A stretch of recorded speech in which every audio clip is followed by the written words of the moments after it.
La tertulia de cierre de mercados.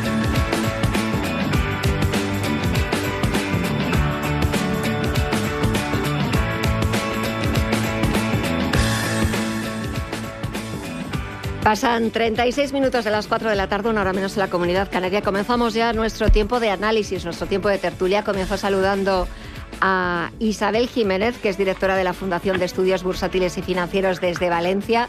Isabel, muy buenas tardes. ¿Qué tal estás? ¿Cómo vas? Pues muy buenas tardes. Aquí en Valencia, fenomenal. Encantada de conectarme con los oyentes. Y con vosotros, claro. Bueno, siempre ya sabes que estamos encantados de tenerte, que sé que encima estás preparando ese foro de inversor que tiene lugar próximamente, si no me equivoco, la próxima semana, ¿verdad? Del 17 al 19, si no me equivoco. No, es esta semana. Ah, es esta semana. Ay, perdona. Este jueves, sí.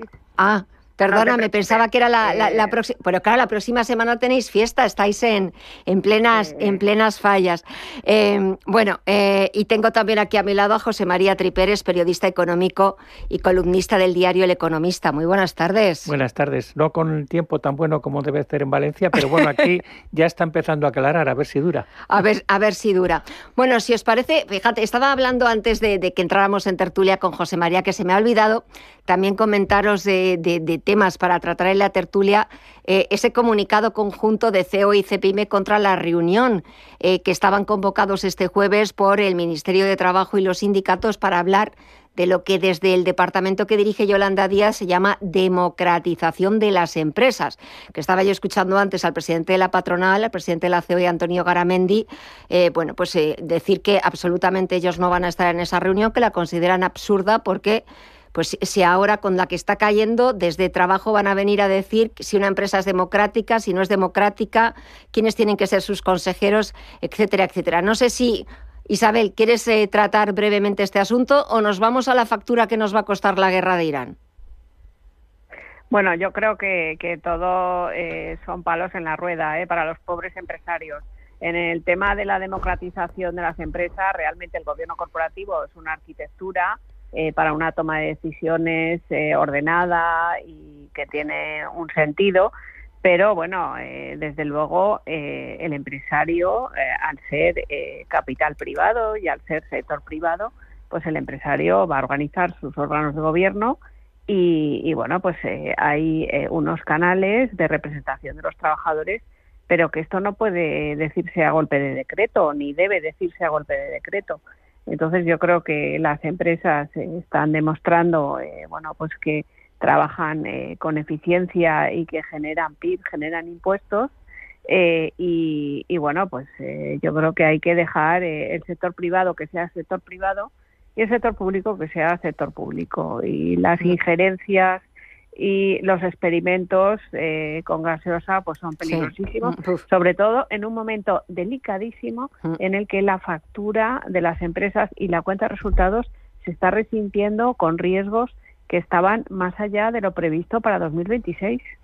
Ahora hablamos de esa factura y sobre todo de cómo nos puede afectar esa factura a los bolsillos de millones de consumidores, con un precio de petróleo que ayer superaba los $100, con un precio de la gasolina que si habéis tenido que echar gasolina o repostar estos días, pues está ya en muchas gasolineras por encima de los 2 euros el litro. Pero venga, José María, democratización de las empresas. Primero habría que empezar por preguntar qué significa eso. Bueno, yo creo que hay algunas instituciones democráticas son las empresas, y a lo mejor lo que había que democratizar es al gobierno y concretamente al Ministerio de Trabajo, ¿no? Vamos a ver, a mí esta propuesta que me huele a que se trata de imponer representación sindical en los consejos de administración de las empresas. Vamos a ver, ya tenemos un precedente de esto, que fueron las cajas de ahorros, y ya vimos cómo acabaron. Se convirtieron en un nido de políticos, de refugio de políticos y de empresarios que al final se la llevaban cruda y tuvimos que acudir al rescate, el famoso rescate de la banca, que no fue rescate de la banca, porque la banca privada no lo necesitó, fue un rescate de las cajas de ahorros de las cajas de ahorros, ¿no? Eso por un lado.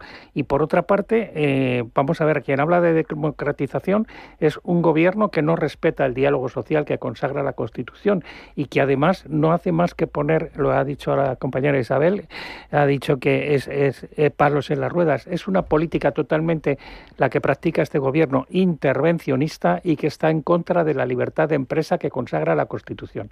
Vamos a ver, quienes ponen y arriesgan el dinero en las empresas son los empresarios y los accionistas. Entonces son los que tienen derecho a decir y dirigir el futuro de las empresas.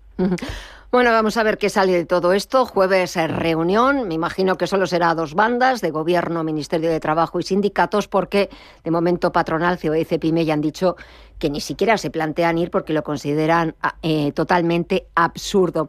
Pero vamos con esa factura, Isabel, con un precio de petróleo por encima de los $100 e incluso si esto continúa prolongándose y con temas de shock energético, cierre del estrecho de Hormuz, etcétera, etcétera. Ya estaba yo antes leyendo que también el gigante danés del transporte marítimo Maersk ha anunciado un recargo temporal por ese repunte del combustible.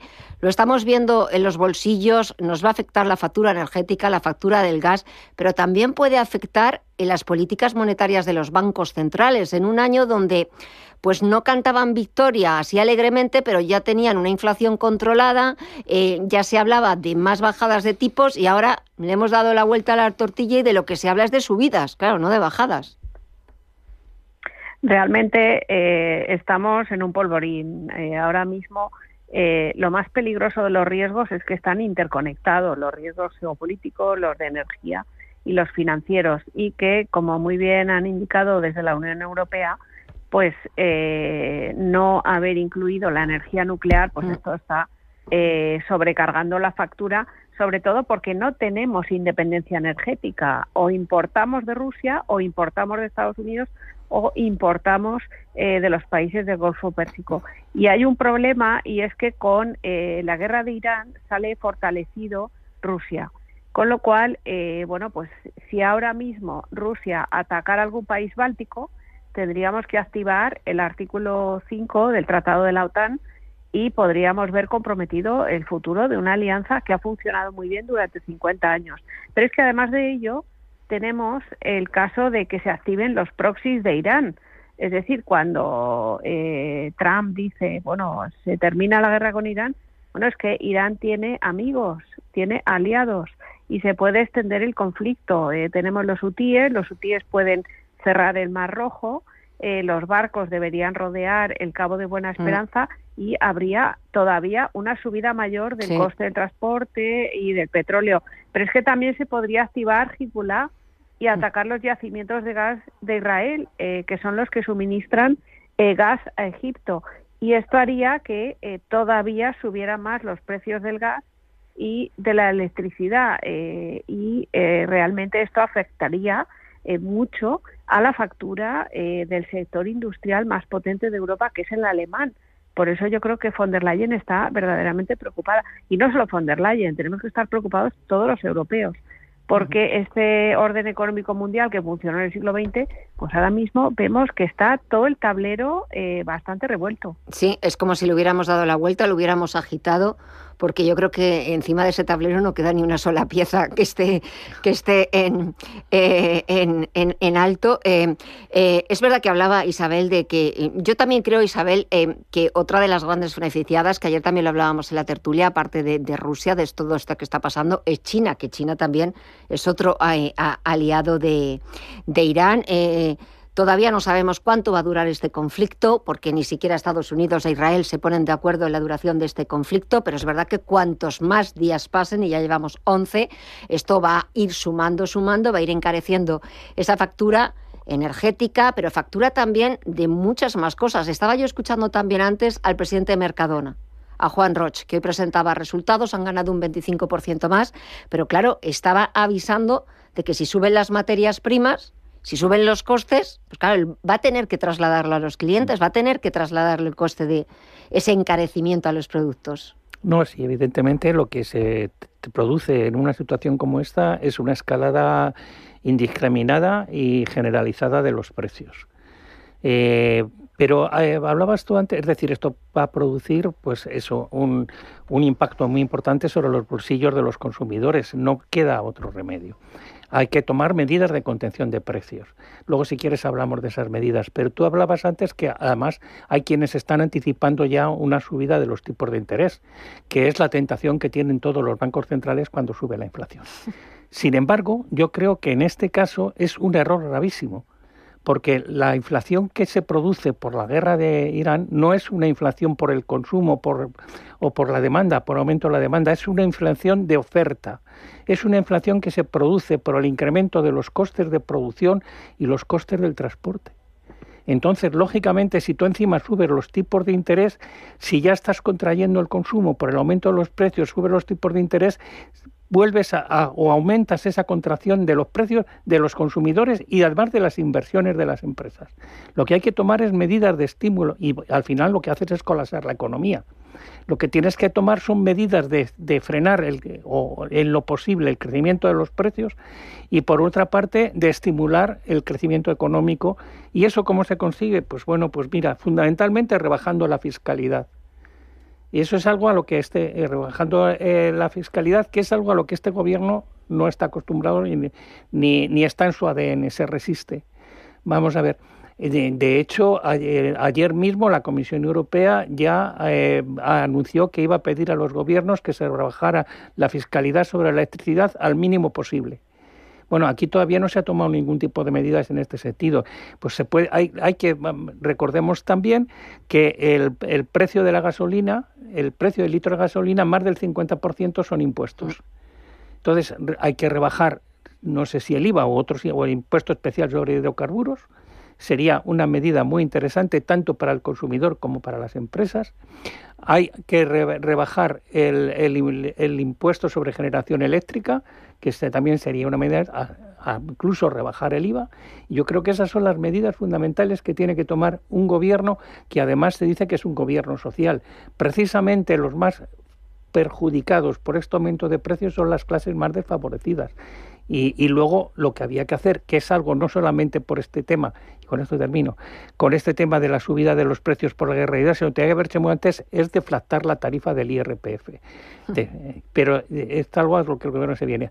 Pues entonces, no sé, y al final el gobierno sabe que cuanto más suban los precios, como más van a recaudar, porque lógicamente la mayoría están grabando los productos grabados por impuestos, más va a recaudar y estamos en máximos históricos de recaudación y tenemos los peores servicios de la historia. Esa es al final la conclusión. Por cierto, Isabel, hoy era la reunión del Consejo de Ministros y después en la rueda de prensa le han preguntado a la portavoz, a la ministra de la Seguridad Social, Elma Said, y dice que, igual que venía a decir también esta semana el ministro español de Economía, Carlos Cuerpo, que el gobierno está monitorizando, vigilando la situación y poniendo encima de la mesa, para cuando sea necesario volverlo a aplicar, el mismo plan integral de medidas que ya aplicó cuando la invasión de Rusia a Ucrania. Pero próxima semana, reunión del Banco Central Europeo, también reunión de la Reserva Federal. ¿Vamos a empezar a ver por dónde pueden ir los tiros de cara a los tipos a lo largo de este año? Hombre, sí, lo que pasa es que con la situación que hay, si se iba a decidir algo, esto se va a alargar la decisión y desde luego yo no veo un escenario de bajada de tipos de interés con la situación que tenemos ahora mismo, desde luego. ¿Y de subida? De subida inmediata tampoco, pero no lo descartemos, ¿eh? No, ya están empezando a subir las apuestas. Está todo muy tensionado, con lo cual al final la política monetaria debe acompasar y ante pues una situación tan extraordinaria, con una incertidumbre y con una subida de costes, pues no lo descartemos. Sobre todo porque vamos a tener una inflación que va a repuntar y vamos a tener un crecimiento económico que va a ir decreciendo en unos momentos en los que Europa pues no termina de despegar, ni siquiera la locomotora que dejó de funcionar hace años. Alemania, hoy por ejemplo estaban presentando resultados Volkswagen, ganó un 44% menos, que si no son los aranceles de Estados Unidos, es la competencia del gigante asiático de China, el comportamiento en sus mercados claves, la electrificación. Y ahora nos hemos vuelto nucleares. La Unión Europea ahora se ha vuelto pronuclear, José María. Bueno, la Unión Europea yo creo que siempre ha estado en la línea de apoyo a la energía nuclear. Recordemos que creo que fue en 2022, declaró la energía nuclear como energía limpia y subvencionó y aprobó subvenciones para el desarrollo de la energía nuclear. La que realmente ha cambiado de opinión, sorprendentemente, es la vicepresidenta segunda de la Comisión, la señora Teresa Rivera, que cuando era aquí ministra de Medio Ambiente era la más furibunda antinuclear de todo, no solo de todo el gobierno, que también es, sino yo creo que de toda España. Era una furibunda antinuclear, es la que se estaba negando a prorrogar la vida útil de las centrales nucleares españolas, y que además ahora sorprendentemente no solamente va a presentar, sino que abandera el proyecto de la Unión Europea para crear reactores de minicentrales nucleares en Europa. Vamos a ver, la energía nuclear es una energía limpia, es una energía barata y es una energía además de la que se puede disponer en cualquier momento, no como las renovables que tienen sus periodos, ¿no?